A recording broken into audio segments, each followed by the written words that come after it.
कैलाश यात्रा।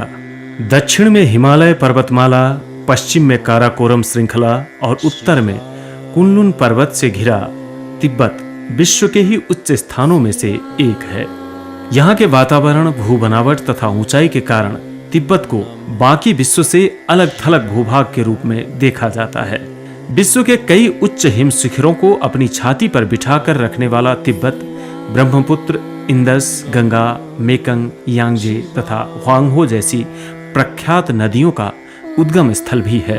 हिंदू धर्मावलंबियों का पवित्र धर्म स्थल कैलाश पर्वत और मानसरोवर झील के दर्शन के लिए सालाना हजारों तीर्थयात्री पड़ोसी देश भारत से और संसार भर के हिंदू धर्मावलंबी नेपाल होते हुए चीन के स्वशासित क्षेत्र तिब्बत में रहे कैलाश पर्वत और मानसरोवर की यात्रा करते हैं। हमारी इस टीम में अमेरिका के कैलिफोर्निया राज्य में रह रहे भारतीय मूल के नागरिक और भारतीयों के साथ साथ दक्षिण भारत में रहने वाले एक स्वामी, एक पंडित और उनकी धर्मपत्नी सम्मिलित हैं। श्रद्धालुओं की यह टोली कैलाश पर्वत, मानसरोवर झील के साथ ही सप्तऋषि गुफा, नंदी परिक्रमा और खुजरनाथ में रहे राम, सीता और लक्ष्मण का दर्शन करने के लिए 19 जून 2012 को काठमांडू आ पहुंची थी। काठमांडू पहुंचने पर मोन्तेरोसा ट्रैक्स एंड एक्सपीडिशन प्रणाली के कर्मचारी के साथ साथ प्रबंध निर्देशक गणेश न्यौपाने ने टोली का स्वागत किया था। स्वागत कार्यक्रम के बाद अतिथियों को लेकर काठमांडू के 5 सितारा होटल रेडिएशन की ओर हम चल पड़े। होटल पहुंचकर हमने उनके ठहरने और खाने पीने की व्यवस्था की। दूसरे दिन काठमांडू के उत्तर पूर्व में अवस्थित पशुपति क्षेत्र जाकर भगवान पशुपतिनाथ के मंदिर में भक्तों को दर्शन पूजन करवाया गया। धार्मिक ग्रंथों के अनुसार देवाधिदेव महादेव हिंदुओं के संरक्षक देवता माने जाते हैं। विश्व के ही प्रख्यात हिंदू तीर्थस्थल पशुपतिनाथ मंदिर में साल भर ही लाखों की संख्या में तीर्थाटन व पर्यटन की दृष्टि से श्रद्धालु आया करते हैं। कैलाश यात्रा पर निकलने से एक दिन पहले यात्रा के संबंध में हम विचार विमर्श करते हैं। यह ग्यामो बैग है। इसके अंदर रखकर हवा देने पर अधिक ऊंचाई की वजह से बीमार पड़ने वालों को स्वाभाविक स्थिति में लाई जा सकती है। यह ऑक्सीजन की बोतल है। ऑक्सीजन की कमी होने पर इस तरह से इसका प्रयोग किया जाता है। हमें सांस लेने में परेशानी होने पर तुरंत ऑक्सीजन ले लेनी चाहिए। हमारे पास तीर्थयात्रियों के लिए यथेष्ट मात्रा में ऑक्सीजन की व्यवस्था रहती है। रेडिसन होटल, जहां तीर्थयात्री ठहरे हैं, में सुबह के नाश्ते के बाद कैलाश यात्रा पर प्रस्थान करने की तैयारी हो रही है।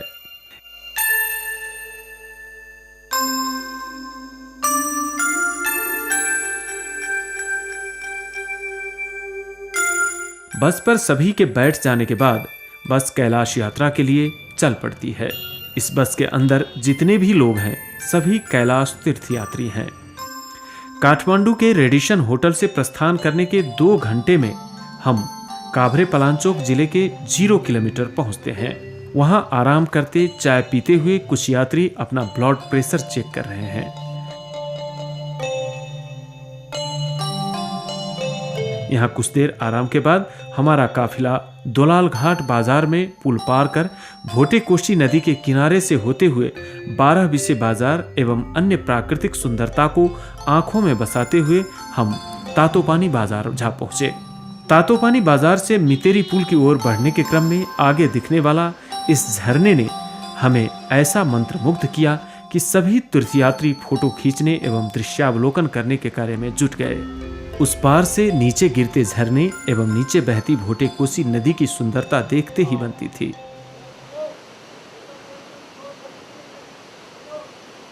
मितेरी पुल जाने के क्रम में खासा बाजार का दृश्य भी हमें आकर्षित कर रहा था। आगे बढ़ते हुए हम लीपिंग पहुंचे, जहां पर बस पार्क है। काठमांडू से लाई गई बस चूंकि यहाँ से आगे नहीं जा सकती थी, इसलिए 10 मिनट पैदल चलकर हम नेपाली अध्यागमन कार्यालय के निकट पहुंचे और वहां कुछ देर होटल में हमने विश्राम किया। इसके बाद हम मितेरी पुल की ओर आगे बढ़ते हुए नेपाल की सीमा पार कर तिब्बत चीन के सुरक्षा कर्मियों को पासपोर्ट दिखाकर चीन के अध्यागमन कार्यालय के आगे पहुंचे। आवश्यक कागजात तिब्बत अध्यागमन कार्यालय में पेश किया और हम एक एक कर तिब्बत अध्यागमन में आगमन की मुहर लगवाकर तिब्बती क्षेत्र में जा पहुंचे। वहां हमारे गाइड मिंगमा से हमने हमारे तीर्थयात्रियों का परिचय करवाया। इसके बाद हम 5 मिनट पैदल चलकर उस जीप तक पहुंचे जिस पर चढ़कर हमें आगे की यात्रा तय करनी थी। एक जीप में 4 तीर्थयात्रियों के ही बैठ पाने की आरामदायी जगह होती है। इस हिसाब से हमारे सभी तीर्थयात्रियों को जीप में बिठाकर जब हम आगे बढ़ने लगे तो ऊपर ज्यांगमू बाजार का मनोरम दृश्य देखकर हमारा दिल झूम उठा। अगल बगल नयनाभिराम प्राकृतिक दृश्यों का अवलोकन करते हुए हम ज्यांगमू बाजार पहुंचे। ज्यांगमू बाजार को नेपाली में खासा बाजार नाम से जाना जाता है। इस बाजार में कुछ देर जीप रोककर बाजार की रौनक देखते हुए आगे बढ़ने के क्रम में दिखने वाला यह झरना, शांत वातावरण, जंगल की हरियाली को पार करते हुए हम कब ज्यांगमू से न्यालम शहर पहुंच गए पता ही नहीं चल पाया।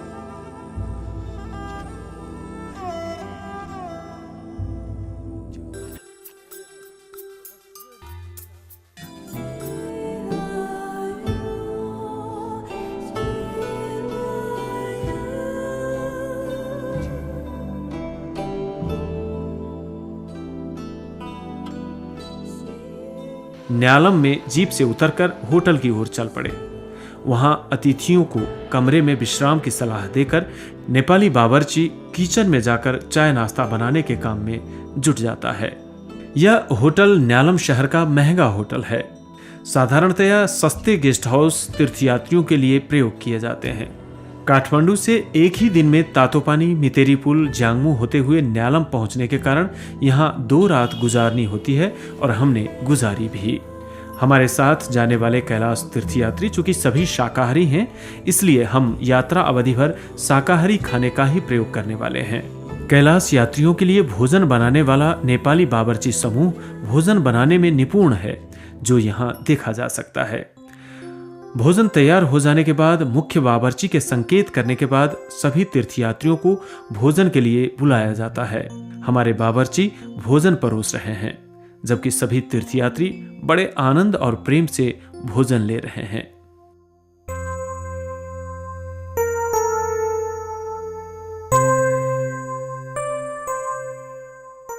दूसरे दिन सुबह के नाश्ते के बाद ऊंचाई से होने वाली समस्या से बचने के लिए न्यालम बाजार से ऊंचाई वाली जगह पर जाने व पहाड़ी का रमणीय दृश्यों का अवलोकन करने का काम किया जाता है।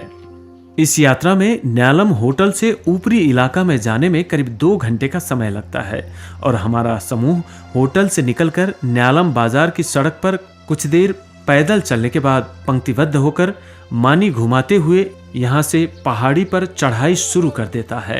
अक्सर यहाँ की पहाड़ी तक की यात्रा कर चुकने के बाद यह तय हो जाता है कि ऊंचाई से होने वाली समस्या आएगी या नहीं। यह 25 तीर्थयात्रियों का समूह पंक्तिबद्ध होकर ऊपर चढ़ रहा है।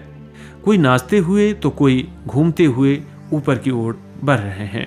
चलते चलते थक जाने पर कुछ आराम करने लगे हैं तो स्वामी जी बैठकर योग करने लगे हैं। जब सभी पहाड़ी पर पहुंच जाते हैं तो सभी योग करने में जुट जाते हैं। करीब आधे घंटे तक वहां रहने के बाद सभी न्यालम की ओर उतरने लगते हैं। ऊपर से हम जो शहर देख रहे हैं वह न्यालम है। इस पहाड़ी पर दिखने वाला यह रंग बिरंगा ध्वज लुंगदर कहलाता है, जो शांति के प्रतीक स्वरूप लगाया गया है। यह दृश्य भी हमें असीम आनंद दे रहा है। यह न्यालम शहर समुद्र की सतह से 3750 मीटर की ऊंचाई पर अवस्थित है। सामान्यतया तीर्थयात्रियों को यहाँ पहले दिन कुछ परेशानी होती है, लेकिन एक रात गुजार लेने के बाद आप से आप सब ठीक हो जाता है। कैलाश यात्रा के मार्ग पर पड़ने वाला यह तिब्बत का दूसरा बड़ा शहर है। यहाँ सभी तिब्बती मूल के लोग रहते हैं।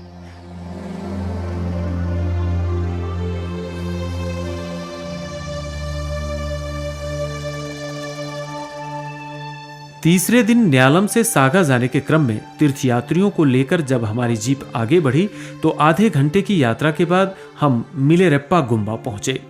यहाँ विभिन्न रंग बिरंगी कढ़ाई वाली थांका पेंटिंग देखी जा सकती है।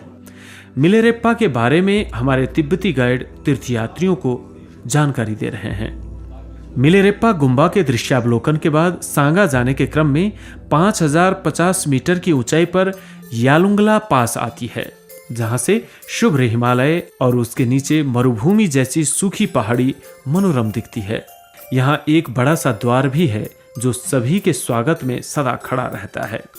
इस गेट में लाल सफेद पीला ध्वज अर्थात लुंगदर सुसज्जित है। यहाँ से गौरीशंकर सिसापांगमा भली भांति देखी जा सकती है। यालुंगला पास का कुछ देर दृश्यावलोकन करने के बाद हमारे आज के गंतव्य स्थान पर पहुंचने से पहले पीखुछू झील आती है। वहां पहुंचने से कुछ पहले ही जीप रोककर दोपहर का गर्मा गर्म भोजन परोस रहे हैं नेपाली टीम के गाइड राजू नेपाने। सभी तीर्थयात्रियों को खाना खिलाने के बाद पीखुछू झील का मनोहर दृश्य देखते हुए हम वहां पहुंचे जहां पिच समाप्त हो जाती है और कच्ची सड़क पर धूल उड़ाते हुए आधे घंटे बाद हमारी जीप नमकीन झील अर्थात साल्ट लेक के पास पहुंचती है। आगे बढ़ते हुए जब हम सांगा बाजार पहुंचने लगे तो हिंदुओं के लिए पवित्र ब्रह्मपुत्र नदी दिखी।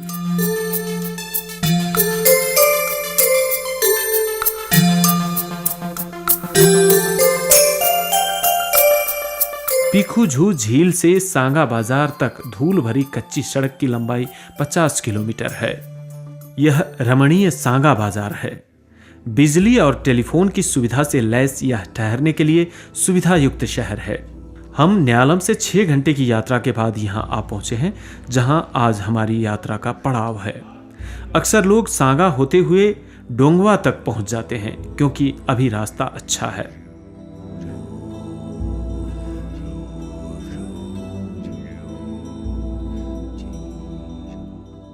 सभी यात्री अपने अपने लिए तय कमरे में आराम करते हैं और कुछ यात्री नेपाली बावर्ची को भोजन बनाने में सहयोग भी करते हैं।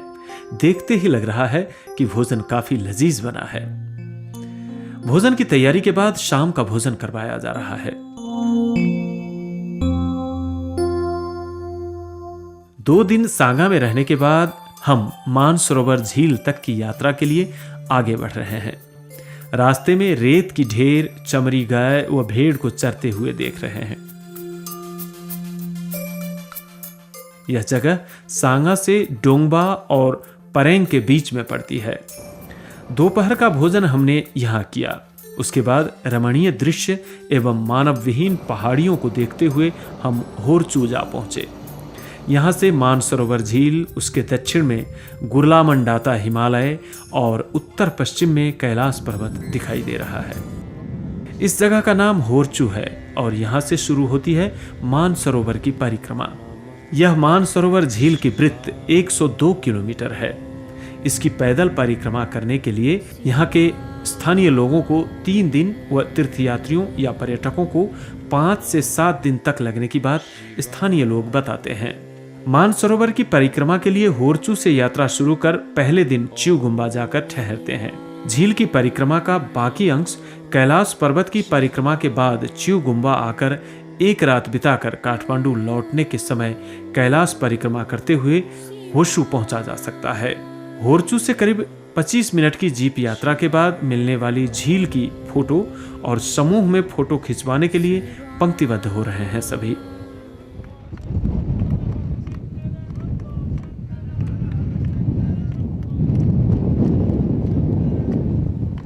कुछ देर के दृश्यावलोकन के बाद आगे बढ़ने के क्रम में हम यह शांति के लिए टंगे रंग बिरंगे लुंगदर देख रहे हैं।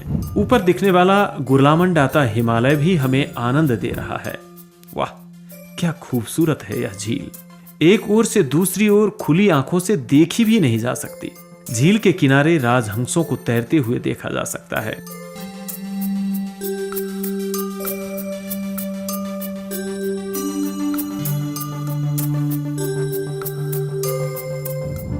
ओरछू से 2 घंटे की यात्रा के बाद हम चिवगुम्बा पहुंचे। यहाँ ठहरने के लिए लॉज, अतिथि गृह आदि हैं। हमने ठहरने के लिए इसी अतिथि गृह को चुना।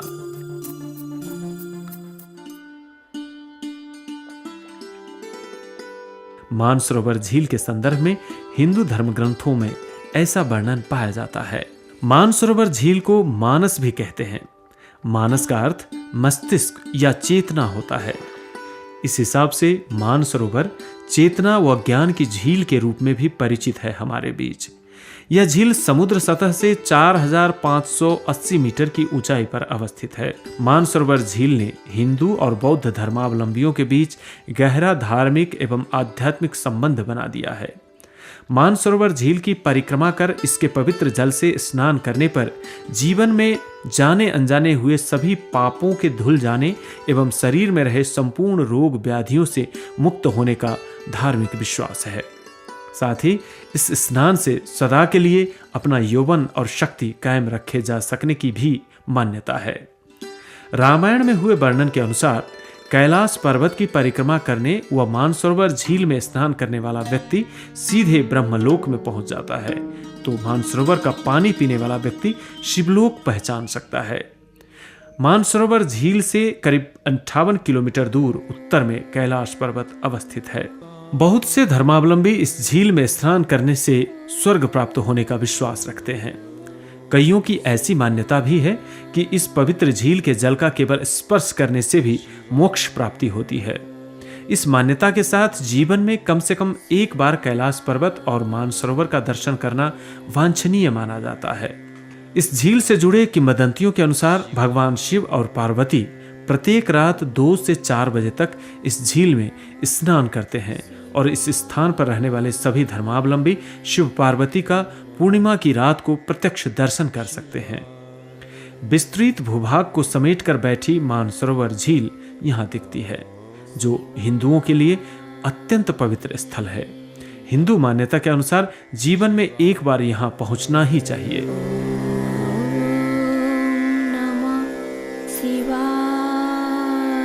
दूसरे दिन सुबह हम हमारे तीर्थ यात्रियों को मानसरोवर में स्नान करवाने के लिए होटल से जीप में बिठाकर झील के किनारे ले जाते हैं।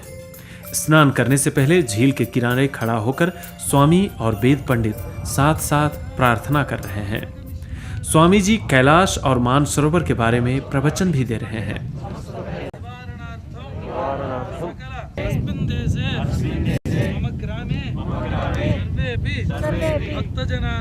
मानसरोवर झील में स्नान करने से पहले की जाने वाली प्रार्थना हो रही है। यहाँ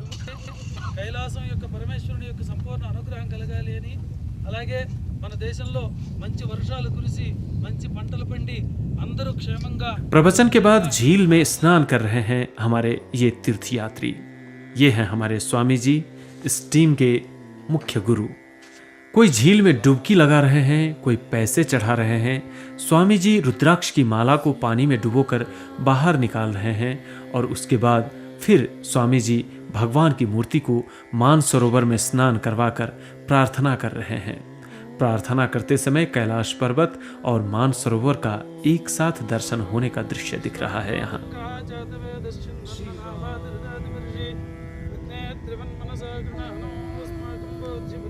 आज मौसम साफ रहने के कारण मानसरोवर और कैलाश पर्वत का दर्शन एक साथ भली भांति हो पा रहा है। मानसरोवर में स्नान करने के बाद सभी यात्री जीप में बैठकर होटल आए। उसके बाद पूजा के लिए तैयारी हो रही है। वेद पंडित वे यात्री जिनके माता पिता नहीं हैं कि पितृ के नाम पर मंत्रोच्चार करते हुए आचमन करवा रहे हैं, जबकि अन्य तीर्थयात्री एक बड़े से सामियाने के अंदर पूजा पाठ की तैयारी कर रहे हैं।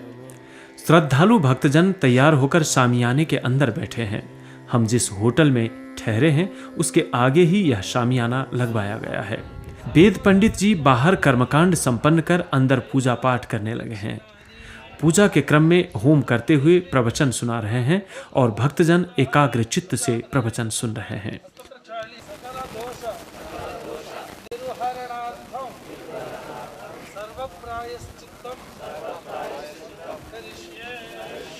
फिर स्वामी जी और वेद पंडित एक साथ प्रवचन देने लगते हैं। आज की पूजा समाप्ति के बाद फोटो लेने का कार्य होता है। दोपहर के भोजन के बाद हम सब ने कुछ देर आराम किया। फिर जीप से हम मानसरोवर के पश्चिम की पहाड़ी पर स्थित चू गोम्बा की परिक्रमा करते हुए दार्चेन की ओर सभी तीर्थयात्रियों के साथ चल पड़े। मानसरोवर झील से 40 किलोमीटर की दूरी पर रहे दार्चेन पहुंचने में करीब 1 घंटे का समय लगता है। अभी हम दार्चेन की ओर जा रहे हैं। दार्चेन को कैलाश पर्वत की पेंदी पर बसा सुंदर सा शहर माना जाता है। जीप से दार्चेन शहर की ओर बढ़ते जाने के क्रम में कैलाश पर्वत बहुत नजदीक और खूबसूरत दिखाई देता है। यह दार्चेन शहर में हमारे ठहरने के लिए तय किया गया होटल है। दूसरे दिन हम 25 तीर्थयात्री और 9 नेपाली सहयोगियों में से 9 तीर्थयात्री और 4 नेपाली सप्तऋषि गुफा तथा नंदी परिक्रमा के लिए सुबह 5 बजे जीप द्वारा सेरलुंग गोम्बा की ओर बढ़े। करीब 1 घंटे की जीप यात्रा के बाद हम सेरलुंग गोम्बा पहुंचे।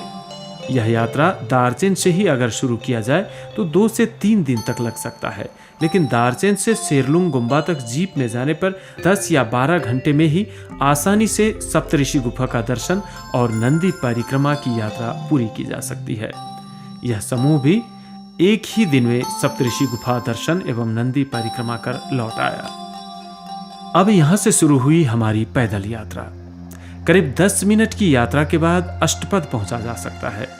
अष्टपद एक पवित्र धार्मिक पर्वत है और यह पवित्र धार्मिक कैलाश पर्वत की गोद में है।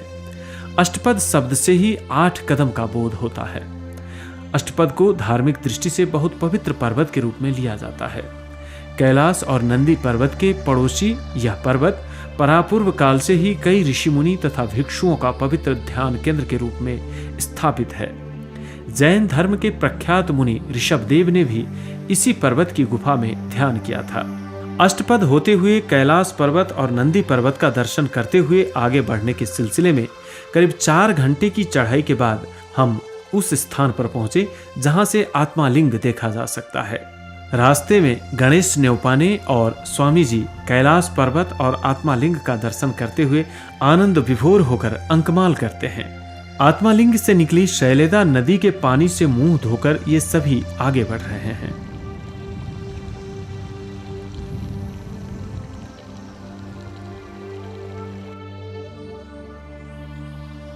सप्तऋषि गुफा तथा नंदी परिक्रमा कैलाश पर्वत की परिक्रमा से कठिन मानी जाती है। यहाँ से आत्मालिंग बहुत सुंदर दिखता है। हिंदू धर्म ग्रंथों में सुंदर एवं बर्फ से ढके इस पवित्र कैलाश पर्वत के बारे में काफी कुछ कहा गया है।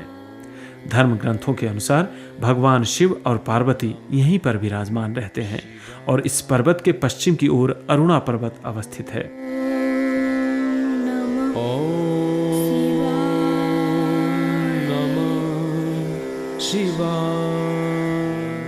कैलाश पर्वत के पश्चिम की ओर भगवान शिव के आत्मालिंग का मधुर प्रकाश बिखरा दिखता है। यह आत्मालिंग पुष्पदंत नाम के बर्फ से बना है, जो कैलाश पर्वत की चोटी पर रहे अस्तपादु के महत्व को दर्शाता है। इसी तरह आत्मालिंग से शैलेदा नदी के उत्पन्न होने की बात मानी जाती है।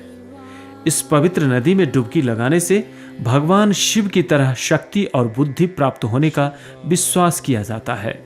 इस कारण से भी कैलाश पर्वत का अत्यंत महत्व होने की बात हिंदू धर्मशास्त्रों व संस्कृति में उल्लेख है। दूर से ही आत्मालिंग का दर्शन कर सीधी चढ़ान चढ़ते जाने पर सप्तऋषि गुफा के क्षेत्र में पहुंचा जा सकता है और वहां से रस्सी की सहायता से 5 मिनट और ऊपर चढ़ने के बाद सप्तऋषि गुफा पहुंची जा सकती है।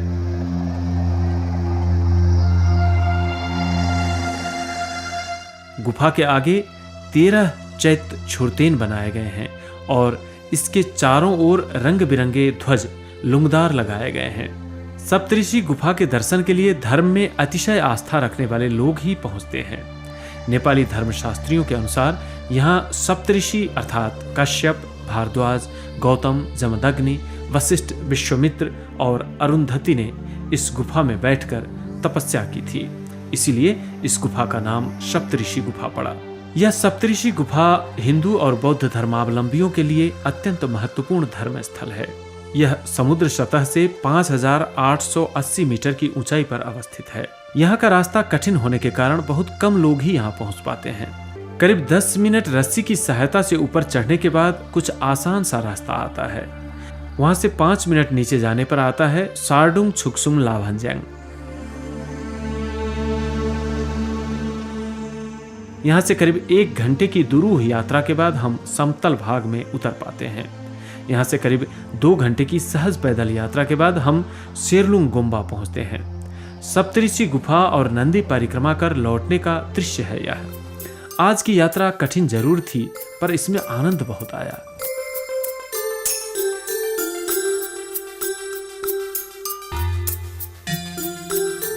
आज कैलाश परिक्रमा की तैयारी हो रही है।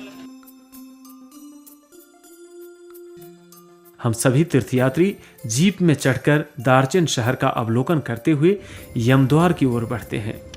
दार्चेन से 5 किलोमीटर की दूरी पर रहे यमद्वार पहुंचने में जीप से करीब 20 मिनट का समय लगता है। इस जगह को तारबोचे भी कहा जाता है। यमद्वार पहुंचने पर जीप से उतरकर सभी तीर्थयात्री पंक्तिबद्ध होकर भगवान शिव पार्वती को प्रणाम कर रहे हैं। स्वामी जी शिव महिमा पर प्रकाश दे रहे हैं। यह कार्य संपन्न होने के बाद यमद्वार के चारों ओर घूमने का काम शुरू होता है। यमद्वार की 3 बार परिक्रमा करने के बाद सभी एक ओर से प्रवेश कर दूसरी ओर से बाहर निकल रहे हैं। असक्त तीर्थयात्री यहीं से कैलाश का दर्शन कर यमद्वार की परिक्रमा के बाद लौट आते हैं। यमद्वार की परिक्रमा करते समय भी कैलाश पर्वत की परिक्रमा बराबर ही पुण्य प्राप्त होने की जनधारणा है।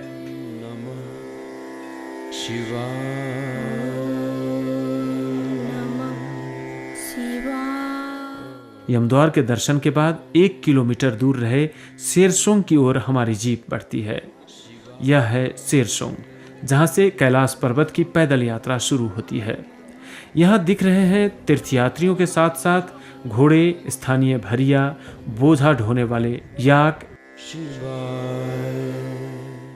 पवित्र धार्मिक कैलाश पर्वत समुद्र सतह से 6,714 मीटर की ऊंचाई पर रहा कैलाश पर्वत विश्व का ही सबसे पवित्र तीर्थस्थल माना जाता है। इतनी महिमाशाली होते हुए भी इस स्थान का भ्रमण बहुत कम ही हो पाता है। 4 विभिन्न धर्म के करोड़ों धर्मावलंबियों के बीच अत्यंत पवित्र माने जाने वाले इस स्थान पर सालाना चंद हजार धर्मानुरागी ही तीर्थ यात्रा के लिए आते हैं। हिंदू, जैन और बौद्ध धर्म की उत्पत्ति से पहले ही कैलाश पर्वत की पृथ्वी के मध्य स्थान और संसार के उत्पत्ति स्थल के रूप में पूजा की जाती थी। रामायण, महाभारत जैसे धार्मिक ग्रंथों में कैलाश पर्वत की पवित्रता एवं महिमा का वर्णन किया गया है, लेकिन इन ग्रंथों के लिखे जाने से काफी पहले से इसका महत्वपूर्ण स्थान रहता आया है। शैव, हिंदू, बौद्ध, जैन और बोनपो धर्म ने कैलाश को समान रूप से सम्मान दिया है और सभी ने इसकी महत्ता की अपनी अपनी तरह से व्याख्या की है। शैव बौद्ध दोनों के प्राचीन साहित्य में संसार के केंद्र के रूप में वर्णित सुमेरु पर्वत के ही भौगोलिक उपस्थिति के रूप में कैलाश को चिन्हित किया गया है। हिंदू धर्मावलंबियों के बीच शिव पार्वती के वास स्थान के रूप में सम्मानित कैलाश को बौद्ध धर्मावलंबी कांग रिम्पोचे के नाम से श्रद्धा करते हैं। कैलाश और मानसरोवर को बौद्ध धर्मावलंबी बड़ा सा प्राकृतिक मंडला मानते हैं। मंडला अर्थात आराधना और मुक्ति का माध्यम। जैन धर्मावलंबी इस एकांत शिखर को अस्पाड़ा कहते हैं। जैन धर्म के संस्थापक ऋषभदेव ने यहाँ आध्यात्मिक मुक्ति प्राप्त की थी। कैलाश पवित्रता का प्रतीक कैसे बना, इस संबंध में अभी तक प्राप्त तर्क इस तरह हैं। यह पर्वत सबसे एकांत में है, इसकी परिक्रमा की जा सकती है और इस क्षेत्र में चारों दिशा से एशिया के 4 बड़ी नदियां यारलुंग जाम्बो अर्थात ब्रह्मपुत्र, सतलज, इंडस और कर्णाली उत्पन्न हुई हैं। कैलाश को संसार का केंद्र मानकर पुराण काल से ही बौद्ध धर्मियों ने मंडला चित्र को विख्यात बनाया है। कैलाश परिक्रमा करने का मार्ग करीब 53 किलोमीटर लंबा है। रास्ते में 5,636 मीटर का सबसे ऊंचा डोलमाला व डोरमाला पास पार करना पड़ता है। धार्मिक विश्वास के अनुसार एक बार कैलाश परिक्रमा करने वालों के वे सभी पाप धुल जाते हैं जो उसने जाने अनजाने किया हो। मान्यता यह भी है कि जिसने पवित्र कैलाश पर्वत की 108 बार परिक्रमा कर ली वह सीधे निर्वाण अर्थात बुद्ध का बोधिसत्व प्राप्त कर लेता है। एक बार जो नंदी परिक्रमा करता है उसे 13 बार कैलाश परिक्रमा बराबर का फल प्राप्त होता है।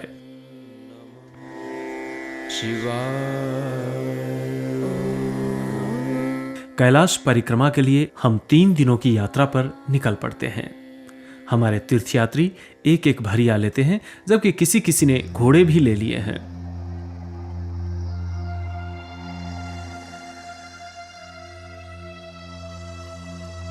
कैलाश पर्वत की पैदल यात्रा न कर पाने वाले घोड़े पर सवार होकर भी इसकी परिक्रमा करते हैं।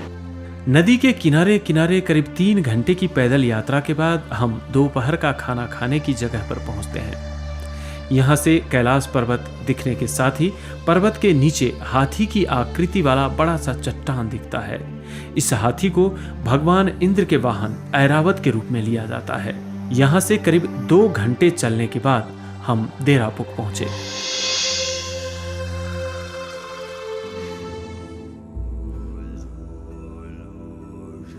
यह डेरापुक गुम्बा है। इस जगह की ऊंचाई 4900 मीटर है। यहाँ से कैलाश पर्वत बहुत नजदीक दिखाई देता है। यह दृश्य हमें ऐसी अनुभूति दिलाती है जैसे कि हम स्वर्ग में पहुंच गए हों।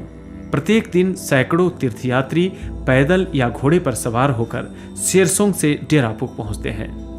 यहाँ आकर एक रात गुजारने के बाद जिनका स्वास्थ्य सामान्य नहीं रहता, उन्हें दार्जिलिंग लौट जाना होता है। चूंकि दूसरे दिन सुबह सवेरे डोलमाला व डोरमाला पास की ओर प्रस्थान करना होता है, इसलिए शाम जल्दी ही खा पी कर तीर्थयात्री सो जाते हैं।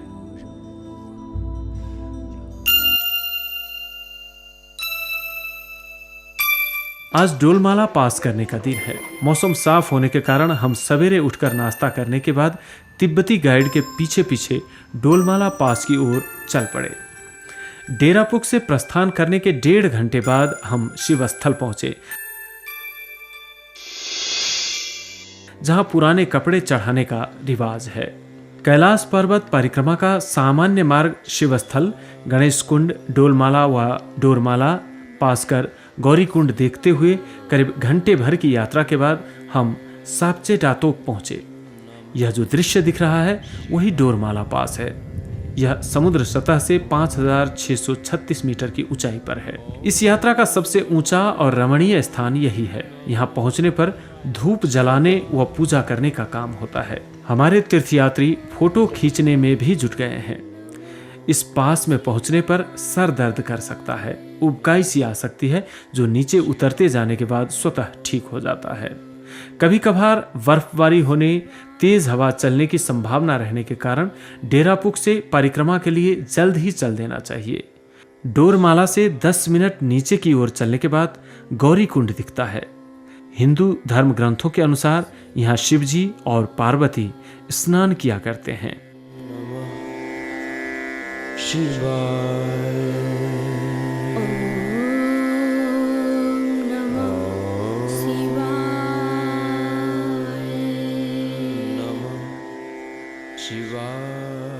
इसी तरह कुबेर पर्वत और कुबेर कुंड कैलाश यात्रा के भीतरी मार्ग पर पड़ने वाला एक रमणीय परंतु दुर्गम स्थान है।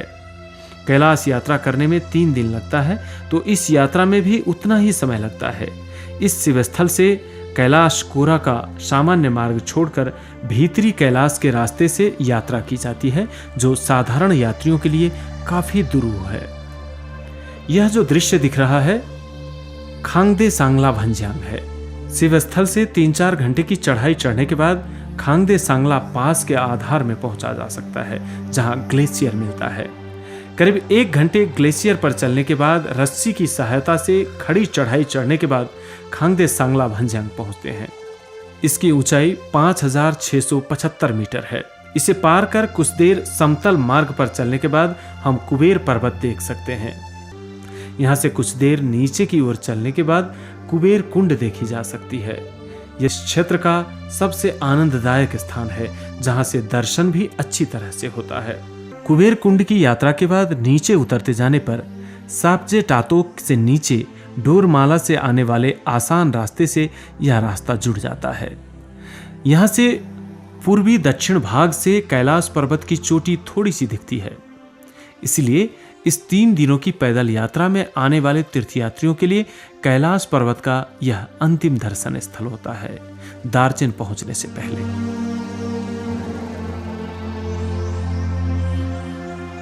यह जगह जुथुलपुक गुम्बा है और आज एक रात यहां गुजार कर कल दार्जिलिंग होते हुए मानसरोवर के बगल से होकर हम चिउगुम्बा पहुंचेंगे। ये हैं यहाँ के अतिथि गृह। कभी कभी अतिथि गृह में जगह न मिलने पर तंबू लगाकर भी रहना पड़ता है। दूसरे दिन सुबह के नाश्ते के बाद 3 घंटे की पैदल यात्रा के बाद हम चोंगदो पहुंचते हैं। चोंगदो से आधे घंटे की जीप यात्रा के बाद हम दार्जिलिंग पहुंचते हैं और इस तरह हमारी 3 दिनों की कैलाश परिक्रमा पूरी होती है।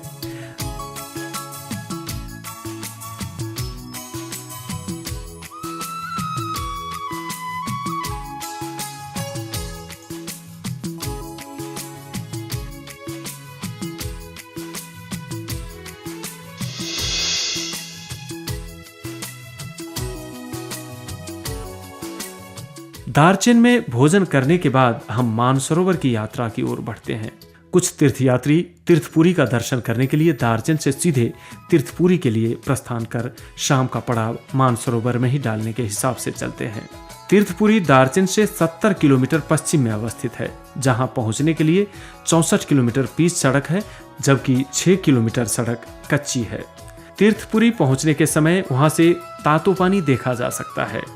यह क्षेत्र तिब्बत का तीसरा महत्वपूर्ण धार्मिक स्थल माना जाता है। कैलाश कोरा अर्थात कैलाश क्षेत्र की परिक्रमा करने वाले तीर्थयात्री तीर्थपुरी को अंतिम और सबसे महत्वपूर्ण गंतव्य मानते हैं। ऐसी धार्मिक मान्यता है कि तीर्थपुरी के भ्रमण के बिना कैलाश परिक्रमा अधूरी रह जाती है।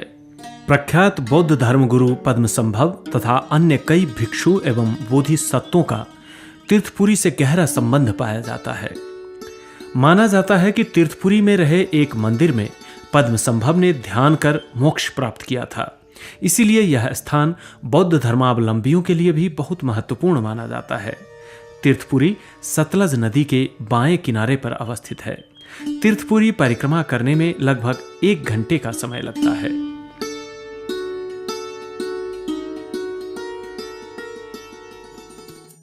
सभी तीर्थयात्री दार्जिलिंग होते हुए चिउगुम्बा जाते हैं और यहाँ से हम खोजरनाथ मंदिर की ओर यात्रा को आगे बढ़ाते हैं।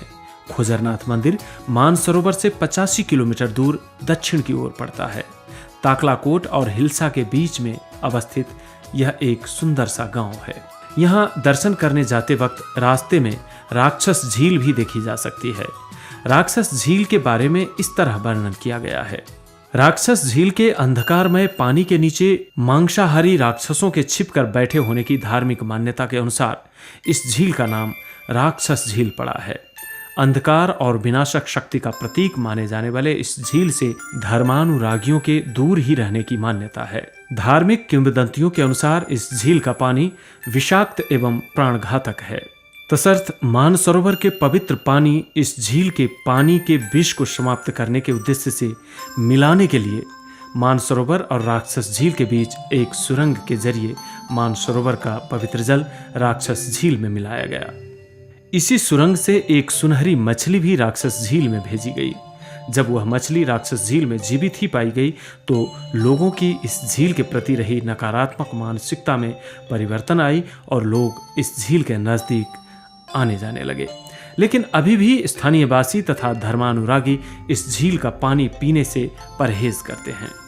हिंदू मान्यता के अनुसार त्रेता युग में रावण ने इसी झील में बैठकर कठोर तपस्या के बाद महादेव को खुश किया था। यह राक्षस झील मानसरोवर से पश्चिम में अवस्थित है।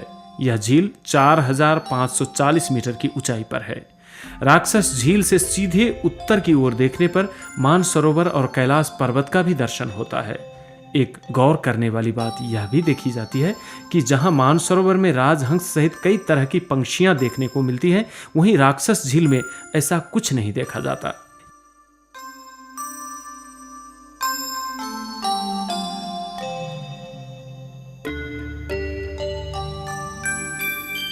यह ताकलाकोट बाजार है।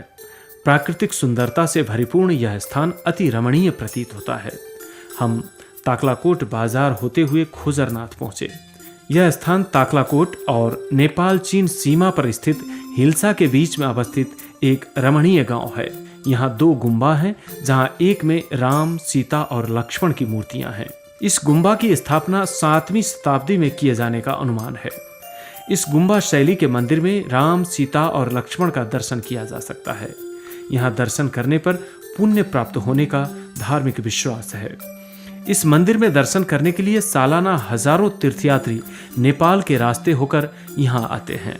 यहाँ रहे दूसरे मंदिर में भगवान बुद्ध की मूर्ति रखी गई है। यहाँ भी बहुत से बुद्ध मार्गी दर्शन करने आते हैं। अक्सर काठमांडू से हेलीकॉप्टर के जरिए हिल्सा आकर कैलाश यात्रा करने वाले पूजा अर्चना के लिए खोजरनाथ अवश्य ही आते हैं, क्योंकि यह जगह हिल्सा से मानसरोवर कैलाश जाने के रास्ते में ही पड़ता है। हमारे तीर्थयात्री माने घुमाते हुए खोजरनाथ गुम्बा के चारों ओर घूम रहे हैं और गुम्बा का एक चक्कर लगाने के बाद सभी फोटो खींचने में व्यस्त हो गए हैं। लौटने के क्रम में 85 किलोमीटर की यात्रा 1 घंटे की जीप यात्रा के बाद तय कर मानसरोवर पहुंचा जा सकता है। आज सभी लोग थके हुए हैं। शाम का भोजन तैयार होने के बाद हमारे कामदार उसे टेबल पर सजा रहे हैं। यहाँ हमारे स्वामी जी, वेद पंडित और अन्य तीर्थयात्री भोजन का आनंद ले रहे हैं। कल मानसरोवर में स्नान कर लौटने के बाद पूजा पाठ शुरू होगा। पूजा पाठ के लिए बड़ा सा सामियाना लगाया गया है। अंदर पूजा पाठ करने की जगह बनाने के साथ ही होम करने की जगह भी बनाई गई है। यहाँ बहुत से तीर्थयात्रियों के आने के कारण अपने अपने समूह का अलग अलग पूजा पाठ सभी किया करते हैं। स्वामी जी सभी तीर्थयात्रियों को कैलाश पर्वत और मानसरोवर के बारे में प्रवचन दे रहे हैं। प्रवचन समाप्त होने के बाद होम के चारों ओर सभी घूम रहे हैं। होम पूजा पाठ समाप्त होने के बाद सभी एक दूसरे के साथ अंकमाल कर रहे हैं। दोपहर की पूजा के बाद चिवगुम्बा का भी हमने दर्शन किया। यह चिवगुम्बा से दिखने वाले लॉजों व मानसरोवर का रमणीय दृश्य है।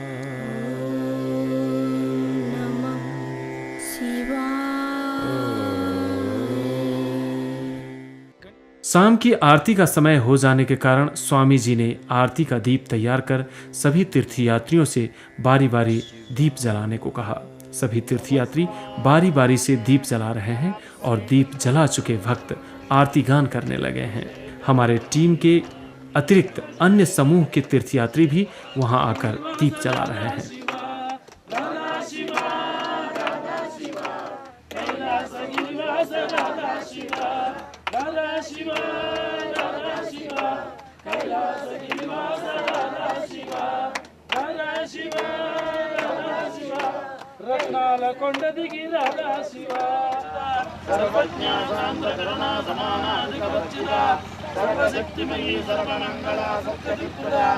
अंत में हमारी टीम के स्वामी जी आरती के दीप का विसर्जन करने के लिए उसे झील की ओर ले जा रहे हैं।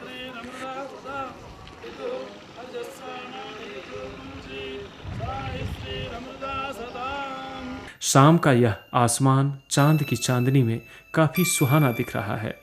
चूंकि कल हमें काठमांडू लौटना है, इसलिए चिवगुम्बा से होरचू तक मानसरोवर की बाकी परिक्रमा पूरी कर सांगा न्यालम होते हुए हम काठमांडू लौट आए।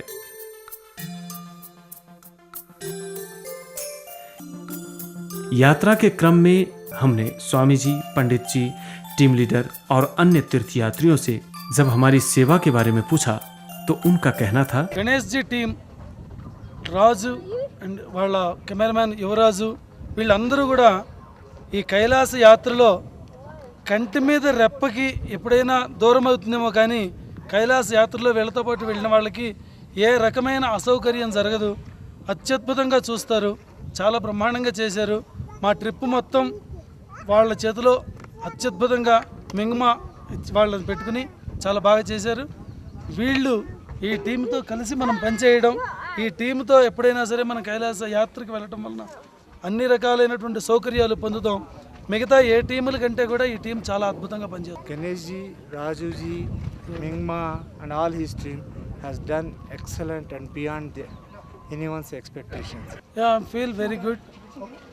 Ganesh ji, no more suggestions. Hi, this is Sudhakar Kuchi Bhotla. I'm from California, USA, and we are at satsang of 25 people and that includes 2 priests from India. And when we started this idea last October, we were looking at multiple tour operators. With the help of internet, Battaram Venkat Nagaraj garu found Montrosa Treks, and Ganesh ji is the one who really became a part of this family rather than as a tour operator. I mean, there may be a lot of tour operators. I mean, we all know the difference between the ordinary and the extraordinary is the little extra. And Ganesh ji, Raju ji, and his entire team went beyond our expectations, not meeting. I mean, this team is awesome. They are fantastic. We had some unexpected situations created by the God during the yatra. I mean, they have an answer for all those unforeseen situations. Because of their help and support system, we are able to have this very, very spiritual and blissful yatra. Without their help, it wouldn't have been possible.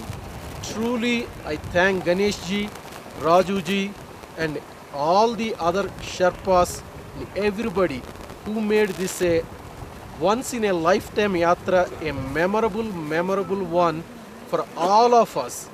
I mean, it's just unbelievable, unforgettable experience. Thank you so much. Hi, my name is Venkata Battaram. I live in California. I led this team of 25 people, and we are all mostly from California, and a couple of people come from India, and we all worked with Ganesh ji for last 6 months in preparation, and I'm really,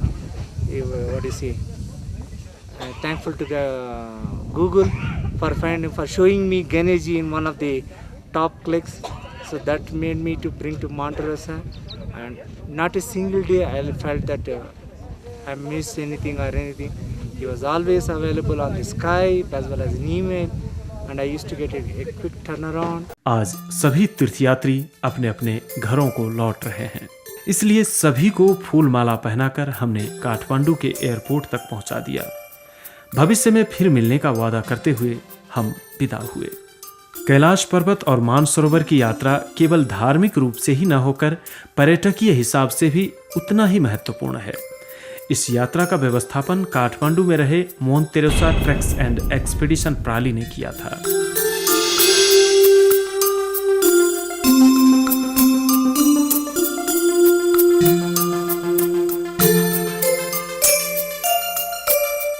ऐसी धार्मिक तथा पर्यटकीय यात्रा के साथ ही पर्वतारोहण पदयात्रा का व्यवस्थापन करता आया यह मोन्तेरोसा ट्रेक्स एंड एक्सपीडिशन आगामी दिनों में भी ऐसी ही अविस्मरणीय यात्रा के लिए आपकी प्रतीक्षा में है। ओम नमो शिवाय।